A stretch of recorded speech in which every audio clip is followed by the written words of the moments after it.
નમસ્તે વિદ્યાર્થી મિત્રો, કેમ છો? મજામાં?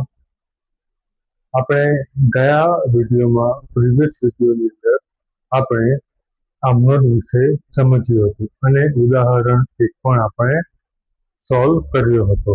તો વિદ્યાર્થી મિત્રો, આજે આપણે એક નવું ટોપિક, જો કે બે ટોપિક છે કે જે ખૂબ અગત્યના છે. મેં તમને ગયા વિડીયોમાં પણ કીધું હતું કે જેને પણ ચેપ્ટર નંબર 4 આમનોટ આવડી ગઈ એની અકાઉન્ટ્સની અંદર બધું જ આવડી ગયું.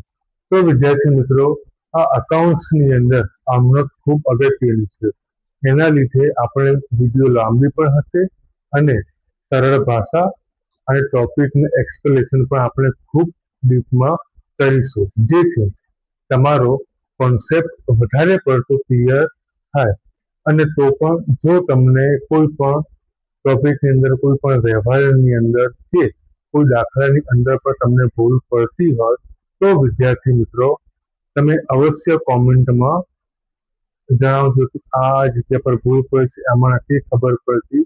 તો વિદ્યાર્થી મિત્રો, હું તમને એક્સપ્લેન કરી આપીશ. તો વિદ્યાર્થી મિત્રો, આજે આપણો નવો ટોપિક શું છે? સંયુક્ત આમનોટ. શું છે સંયુક્ત આમનોટ?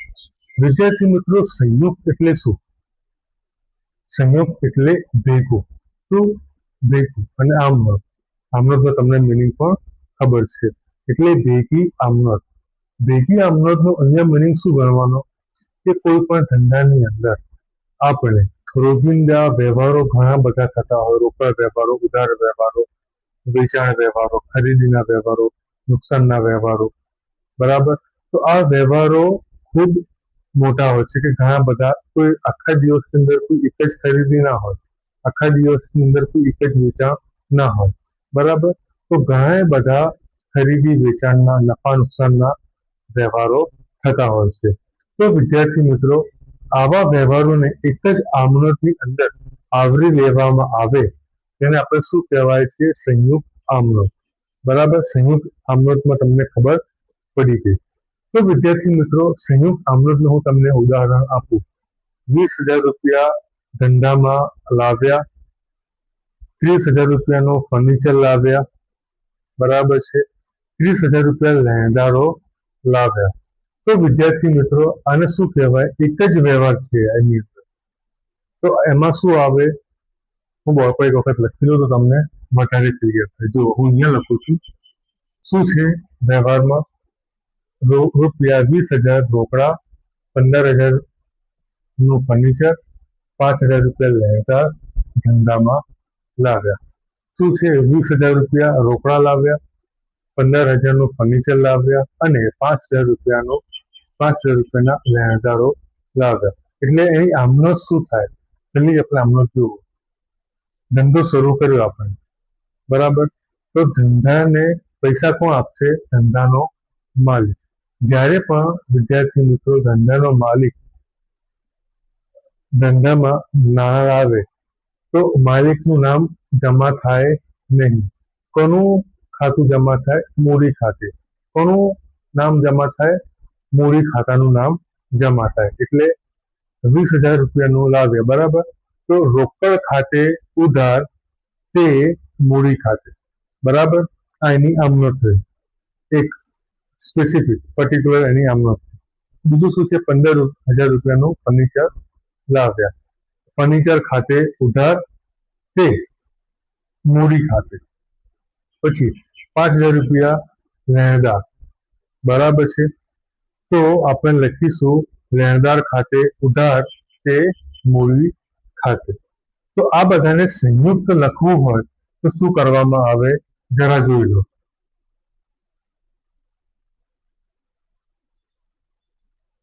રોકડ ખાતે ઉધાર,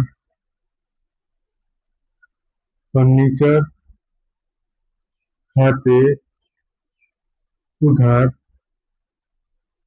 સોરી લેણદાર નહીં આવે, અહીંયા શું આવશે? દેવાદાર. દેવાદાર શું આવશે? દેવાદાર. તો લખો દેવાદાર ખાતે ઉધાર. બરાબર, આ બધાની ઉધાર વ્યવહાર થયો. હવે તે મૂડી ખાતે શું આવશે? તે મૂડી ખાતે. ખબર પડી વિદ્યાર્થી મિત્રો અમે શું કર્યું? અહીંયા રોકડ ખાતે ઉધાર તે મૂડી ખાતે, ફર્નિચર ખાતે ઉધાર તે મૂડી ખાતે, દેવાદાર ખાતે ઉધાર તે મૂડી ખાતે. અહીંયા આપણને કોમન શું નીકળે છે? મૂડી ખાતે. જે પણ વસ્તુ કોમન નીકળતી હોય ઉધારની અંદર કે જમાની અંદર, તો તેને એક જ વખત લખવાની, અને જે એકથી વધારે વખત આવતી હોય તેને ક્રમવાઇઝ લખી દેવાની. હજુ પણ અહીંયા વ્યવહાર અધૂરો છે. અહીંયા લખીશું રોકડ કેટલા આવ્યા? 20,000 રૂપિયા. કેટલા લાવ્યા? 20,000 રૂપિયા. હવે ફર્નિચર કેટલાનું આવ્યું? 15,000 રૂપિયા. તો અહીંયા 15,000 લખવાના, અને દેવાદાર કેટલા છે? 5,000 રૂપિયા. તો અહીંયા 5,000 લખવાનું. હવે 20 ને 15 કેટલા થાય? 35. 35 ને 5 કેટલા થાય? 40. તો તે મૂડી ખાતે 40,000. આવી રીતે સંયુક્ત આમનોંધ આપણે લખવાની. સમજ પડી? સંયુક્ત આમનોંધની અંદર કશું વેદ ભણવાના બેટા નથી. જે પણ વસ્તુ એક કરતા વધારે વખત આવતી હોય તેને એક જ વખત લખવાની, અને જે પણ વસ્તુ કોમન નીકળતી હોય વ્યવહારની અંદર તેને ફક્ત એક વખત લખવાની, ઉધાર બાજુ કાં તો જમા બાજુ. બરાબર છે? તેને આપણે સંયુક્ત આમનોંધ કહીશું. સંયુક્ત આમનોંધ એટલે બેટા શું? કે રોજબરોજની રોજિંદીની ખરીદી વેચાણની ક્રિયાઓને એક જ વ્યવહારની અંદર કે એક જ આમનોંધની અંદર આવરી લેવામાં આવે તેને સંયુક્ત આમનોંધ કહેવામાં આવે છે. બરાબર, તમારો આ અહીંયા સંયુક્ત આમનોંધ અહીંયા પૂર્ણ થઈ. જુઓ, રોજિંદી ધંધાના વ્યવહારોમાં એક જ દિવસમાં ઘણા બધા વ્યવહારો થતા હોય છે, તેને એક જ વ્યવહારમાં બ્રેકેટમાં આમનોંધમાં લખવામાં આવે તેને સંયુક્ત આમનોંધ કહે છે. બરાબર, આ આપણી ખુદની ભાષામાં, સરળ ભાષામાં યાદ રહે એના માટે લખેલું છે. તો વિદ્યાર્થી મિત્રો, આપણું સંયુક્ત આમનોંધ અહીંયા પૂરી થઈ. પછી જુઓ, જ્યારે પણ ધંધાનો માલિક નવો ધંધો શરૂ કરે ત્યારે મૂડી અને ઉપાડના વ્યવહારો વિશે ખૂબ વસ્તુઓ જાણવા જેવી છે. જ્યારે પણ નવો ધંધો શરૂ કરવામાં આવે તે માટે મૂડી અને ઉપાડના વ્યવહારોની સમજૂતી આપણે સમજવાની છે. તો વિદ્યાર્થી મિત્રો, જ્યારે પણ ધંધાનો માલિક ધંધામાં કોઈ પણ વસ્તુઓ લાવે તો તે માલિકના નામે જમા કરવામાં આવતું નથી. તે કોના નામે જમા કરવામાં આવે છે? મૂડી ખાતાને જમા કરવામાં આવે છે. કેમ કે તે આપનાર છે. આપનાર ખાતે હર હંમેશા વસ્તુ જમા થાય. તે લેનાર નથી, તેનું ખાતું ઉધાર કરવામાં આવે. અહીંયા આપે છે. કોણ આપે છે? ધંધાનો માલિક. એના લીધે એનું ખાતું જમા કરવામાં આવે છે, પણ એના નામથી નહીં. એનું આમનોંધની અંદર, અકાઉન્ટ્સની અંદર તેનું સ્પેસિફિક નામ આપેલું છે. શું નામ આપેલું છે? મૂડી ખાતું. શું નામ આપેલું છે? મૂડી. તો તેને જમા કરવામાં આવે છે. પણ જ્યારે પણ ધંધાનો માલિક લેણદાર, દેવી હુંડી, દેવું અને લોન લાવે ત્યારે તેનું ખાતું ઉધાર કરવામાં આવતું નથી. એનું ખાતું જમા કરવામાં આવતું નથી. એને ઉધાર કરવામાં આવે છે. મૂડી ખાતાને શું કરવામાં આવે છે? ઉધાર કરવામાં આવે છે. અને જે તે મીન્સ કે લેણદારો, દેવી હુંડી, દેવું અને લોન જે છે તેને શું કરવામાં આવે છે? જમા કરવામાં આવે છે. તો વિદ્યાર્થી મિત્રો, આમાં હવે સમજી લો કે જ્યારે પણ ધંધાનો માલિક ધંધામાં કોઈ પણ વસ્તુ લાવે તો તેનું ખાતું, માલિકનું ખાતું જમા કરવામાં આવે છે, એટલે મૂડી ખાતું.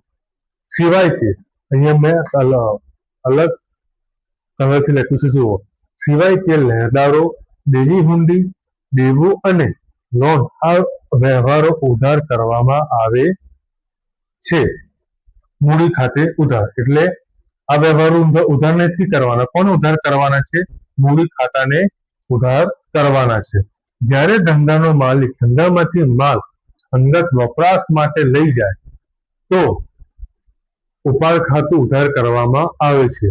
બરાબર. જ્યારે પણ ધંધાનો માલિક ધંધામાંથી કોઈ પણ વસ્તુ લઈ જાય, સમજી લો કે તે 2000 રૂપિયાના ફીસ ભરી એના બાળકની, તો તેને ઉપાડ ખાતે ઉધાર કરવામાં આવે છે.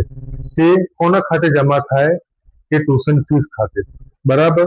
પછી જ્યારે પણ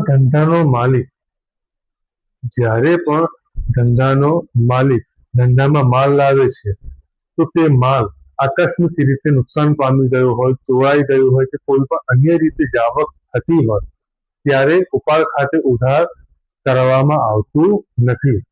બરાબર. તો તે નુકસાન થયું, ધંધા માટે શું થયું? નુકસાન. તો જે તે વ્યવહાર ખાતે ઉધાર કરવામાં આવે છે અને તે ખરીદ ખાતે જમા કરવામાં આવે છે. કેમ ખરીદ ખાતે જમા કરવામાં આવે છે? કેમ કે તે ખરીદેલા માલમાંથી તેની જાવક થઈ છે, એનું નુકસાન થયું છે, એટલે તેને શું કરવામાં આવે છે? તેને જમા કરવામાં આવે છે. કોને જમા કરવામાં આવે છે? ખરીદ ખાતાને જમા કરવામાં આવે છે. તો વિદ્યાર્થી મિત્રો, આપણે અત્યાર સુધી 2 પોઈન્ટ આ વિડીયોમાં આપણે કવર કર્યા. શું કવર કર્યું? સંયુક્ત આમનોટ અને જ્યારે ધંધાનો માલિક નવો ધંધો શરૂ કરે ત્યારે મૂડી અને ઉપાડના વ્યવહારો. સંયુક્ત આમનોટ એટલે શું? કે એક કરતા વધારે વ્યવહારોને લખવામાં આવે, એટલે મારી ભાષામાં તમને કહું છું, તમને ખબર પડે એવી રીતે કે જ્યારે પણ એક કરતા વધારે વ્યવહારોને આમનોટમાં લખવામાં આવે તેને શું કહેવાય? સંયુક્ત આમનોટ કહેવાય છે. બરાબર. સમજ પડી? હવે જ્યારે પણ ધંધાનો માલિક નવો ધંધો શરૂ કરે છે ત્યારે તે કોઈ પણ વસ્તુ લાવે છે તો માલિકનું ખાતું જમા કરવામાં આવે છે. કયું ખાતું જમા કરવામાં આવે છે? મૂડી ખાતે. પરંતુ 4 વસ્તુઓને જમા કરવામાં આવતી નથી. પહેલી કઈ છે? લેણદારો. બીજું કયું છે? દેવું. ત્રીજું કયું છે? દેવી હુંડી. અને ચોથું કયું છે? લોન. આ 4 વસ્તુઓને ઉધાર કરવામાં આવે છે અને આ બધી વસ્તુઓને જમા કરવામાં આવે છે અને મૂડી ખાતાને શું કરવામાં આવે છે? ઉધાર કરવામાં આવે છે. તો વિદ્યાર્થી મિત્રો, આપણે જોઈ ગયા. પછી જ્યારે પણ ધંધાનો માલિક ધંધામાંથી કોઈ પણ ચીજ વસ્તુઓનો ઉપાડ કરે છે ત્યારે ઉપાડ ખાતે ઉધાર કરવામાં આવે છે અને જે તે વસ્તુને લીધી હોય તે ખાતે જમા કરવામાં આવે છે. પરંતુ જ્યારે પણ ધંધાની અંદર કોઈ પણ માલની અન્ય રીતે જાવક થઈ હોય, અન્ય રીતે જાવક મીન્સ શું? કે માલ ચોરાઈ ગયો હોય, આંખથી નાશ પામ્યો હોય, કોઈ આકસ્મિક બનાવ બન્યો હોય, તો તેને ઉપાડ કરીને જે તે વ્યવહારનું નામ આપીને તેના ખાતે શું જમા કરવામાં આવે છે? ખરીદ ખાતું જમા કરવામાં આવે છે. તો વિદ્યાર્થી મિત્રો, આ આપણે શું લખ્યું છે? ટોપિક. આ ટોપિક તમે લખી લો અને જ્યારે તમે રિવાઇઝ કરવા બેસો ત્યારે તમને સરળતાથી તમારા મગજની અંદર રિવાઇઝ થઈ જાય. તો વિદ્યાર્થી મિત્રો, હું ખસીને અહીંયા આવી જાઉં છું, તમે આ લખી લો. તો વિદ્યાર્થી મિત્રો, તમારો કોન્સેપ્ટ અહીંયા ક્લિયર થઈ જાય. બરાબર. ચલો વિદ્યાર્થીઓ, હવે ચાલુ કરીએ ઉદાહરણ 2. આપણે સંયુક્ત આમનોટ જોયું, આના પરથી આ દાખલો છે ને ખૂબ ટૂંકો અને ખૂબ સરળ દાખલો છે જે તમને આવડી જશે. તો આપણે સૌ પ્રથમ શું કરવાનું? આપણો નિયમ શું હતો કે જ્યારે પણ આમનોટનો દાખલો આવે ત્યારે મગજ શાંત રાખીને આમનોટ વાંચી લેવાનું. રાધિકા હેલ્પલાઇનથી નામાનો ધંધો શરૂ કરવા ₹20,000 રોકડા, ₹10,000 નો યંત્ર તથા 15,000 નો માલ સ્ટોક ધંધામાં લાવ્યા.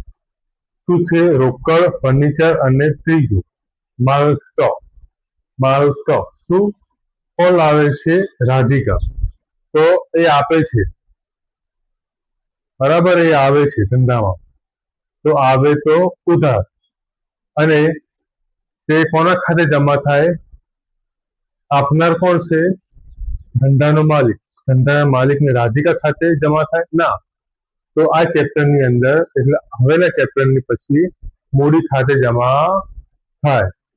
તો આપણે કોષ્ટક બનાવી લઈએ.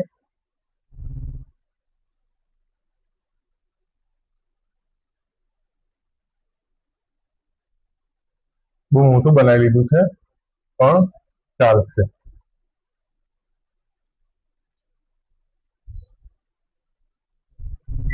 વિદ્યાર્થી મિત્રો, તમે તમારી ફૂટપટ્ટી લઈ અને પેન્સિલથી તમે દોરજો, તો જેથી તમારો કોષ્ટક આમનો સારી જોવાય અને સારું લખવામાં રહે. બરાબર.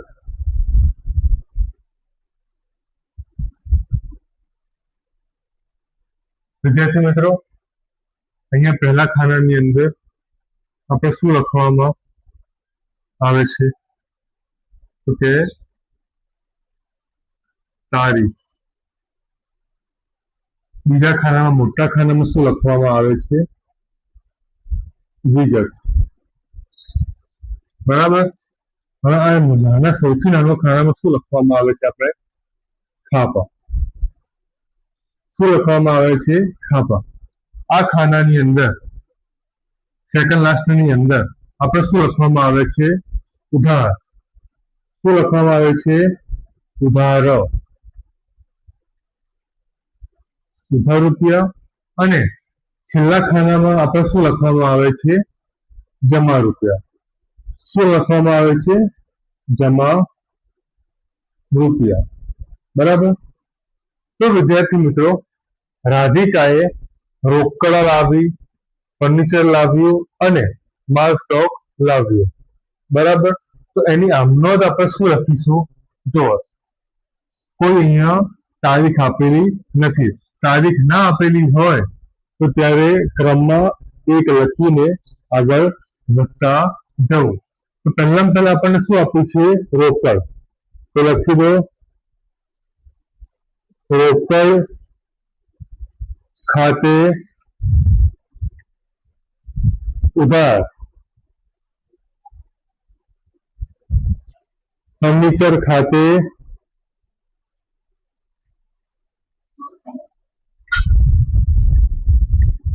ઉધાર. બરાબર. હવે ત્રીજું શું છે? માલ સ્ટોક. માલ સ્ટોક ખાતે ઉધાર. બરાબર. તે કોના ખાતે? મૂડી ખાતે. તો લખી દો તે મૂડી ખાતે. બરાબર. હવે રોકડા કેટલા છે? તો 20,000. બરાબર. હવે 10,000 નું યંત્ર છે. શું છે? યંત્ર છે. સોરી,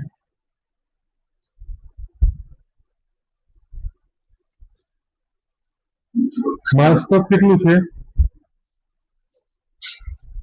15,000. કેટલું છે? 15,000. યંત્ર કેટલાના છે? 10,000.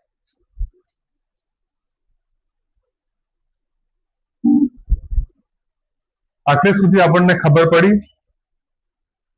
ધંધામાં રોકડ આવી, ફર્નિચર આવ્યું, માલ સ્ટોક આવ્યો, તે જમા માલિક ખાતે, મૂડી ખાતે. બરાબર. કેમ મૂડી ખાતે? કેમ કે ધંધાનો માલિક ધંધાને માલ આપે છે. આપનાર ખાતે શું હોય? જમા. એના લીધે અહીંયા મૂડી ખાતે આપણે રાખીએ. બરાબર. હવે આ રોકડ, ફર્નિચર અને શું છે? આ માલ સ્ટોક. ત્રણનો સરવાળો કેટલો થાય? તે આપણે અહીંયા મૂડી ખાતે લખવાનું. તો કેટલો થાય? જરા જોવો જોઈએ. 45,000. કેટલો થાય? 45,000. બરાબર. આ એટલો જ આપણો દાખલો હતો, એક જ વ્યવહાર આપણને આપેલો હતો. હવે બાબત છે, શું હોય? બાબત છે. તો લખી દો, ધંધાનો માલિક ધંધામાં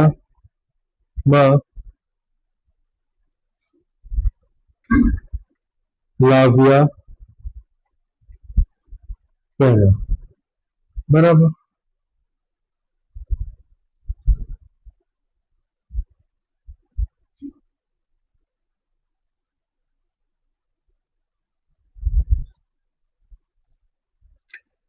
હવે તમે કહેશો સાહેબ આ શું કર્યું?